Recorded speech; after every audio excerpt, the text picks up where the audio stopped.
Hello everyone, তো আজ আমরা মঙ্গলচণ্ডী পুজো করতে এসেছি। আমি তো জানো জ্যৈষ্ঠ মাসে মঙ্গলচণ্ডী পূজা করি, তো যেহেতু আমি এখন বাবার বাড়ি এসেছি তাই আমি আজ এসেছি পুঞ্চাতে চরণ পাহাড়ি মন্দির পুজো দিতে। তো চলো এখন ভিতরে যাই। আর কি পরিমাণে ভিড় দেখো, এটা তো জ্যৈষ্ঠ মাসের শেষ মঙ্গলবার, তো প্রচুর পরিমাণে ভিড় আছে।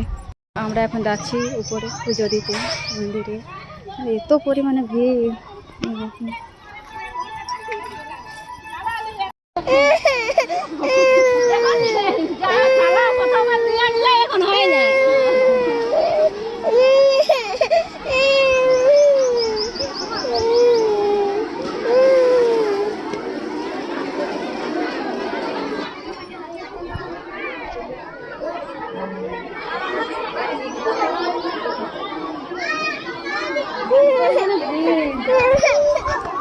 ভিড়টা শুধু দেখো বন্ধুরা, কি পরিমাণে ভিড়, মানে কত লোক এসেছে পুজো দিতে, চারিদিকে লোক।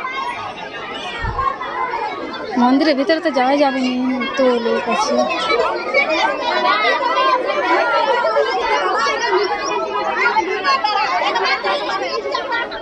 জানি না এখন চান্স পাবো কিনা পুজো দিতে, এত পরিমাণে ভিড় আছে, এখন তো পুজো দিতে চান্স পাবো না। এখন আমরা গাছতলে এসে দাঁড়িয়ে আছি।